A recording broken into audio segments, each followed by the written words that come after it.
C'est l'histoire de Sako qui a perdu l'usage de ses pieds à l'âge de 5 ans du fait de la poliomyélite, plus connue sur le nom de la polio, une maladie virale qui attaque la moelle épinière pouvant provoquer une paralysie des membres. Elle touche principalement les enfants de moins de 5 ans. J'étais comme les autres garçons, on jouait ensemble, tout ça là. Un soir, j'allais me coucher. Maintenant, à mon réveil, c'est là que je suis tombé malade. Au début, les gars pensaient que c'était la sorcellerie. À l'école primaire, on jouait. Je voyais que vraiment, il y avait une certaine différence entre les uns et moi. Donc c'est ainsi que je me suis approché de ma maman et dit « Ah maman, vraiment, il ne comprend pas ». C'est là qu'il m'a expliqué que c'était la poliomyélite. Ils n'ont pas fait certains vaccins. Aujourd'hui, à 38 ans, il se souvient d'une enfance difficile marquée par la stigmatisation. Comme tout petit enfant, vraiment, l'enfant, vraiment, c'était la moquerie. La chanson, le pied cassé. À chaque fois qu'il attendait cela, j'avais honte. Et puis, ça faisait que vraiment, il y a certains endroits, mais il ne pouvait pas passer. En couple et père de 3 enfants, son engagement se traduit par la sensibilisation afin de protéger des milliers d'enfants. Comme lui, 350 000 cas de polio ont été dénombrés en 1988 dans le monde, dont 70 000 en Afrique. Grâce aux différentes campagnes de vaccination contre la polio, seul moyen de prévention, des milliers d'enfants ont pu être épargnés. Les vaccins ont permis de diminuer à 99% les cas de paralysie. En 2018, on enregistrait seulement 1625 cas de polio. La Côte d'Ivoire, qui avait 114 cas, s'est vue tirer d'affaire.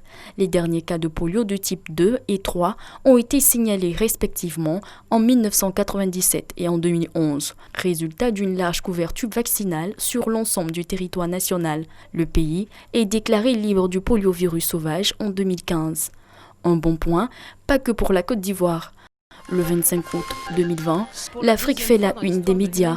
La bataille remportée contre la poliomyélite sur le continent 4 ans après l'Organisation mondiale de la santé déclare officiellement l'éradication de la polio dans les 47 États membres de la région Afrique de l'OMS.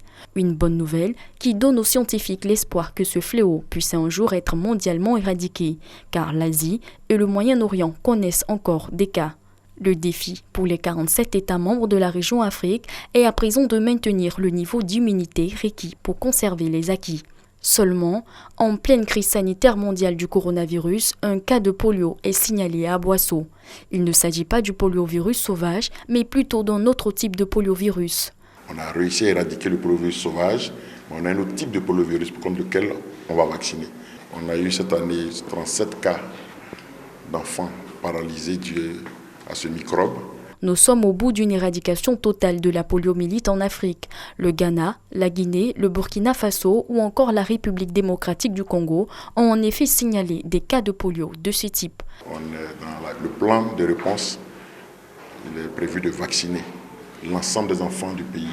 Tous les enfants doivent recevoir. Il ne faut pas dire mon enfant a joué sa vaccination. Non. Le vaccin qu'on a envoyé, c'est pour lutter contre l'épidémie qui a cours actuellement. Voilà, ce n'est pas le vaccin habituel. Ce sont plus de 5 millions d'enfants de 0 à 5 ans qui seront vaccinés du 18 au 21 septembre en Côte d'Ivoire lors des journées nationales de vaccination contre la poliomyélite.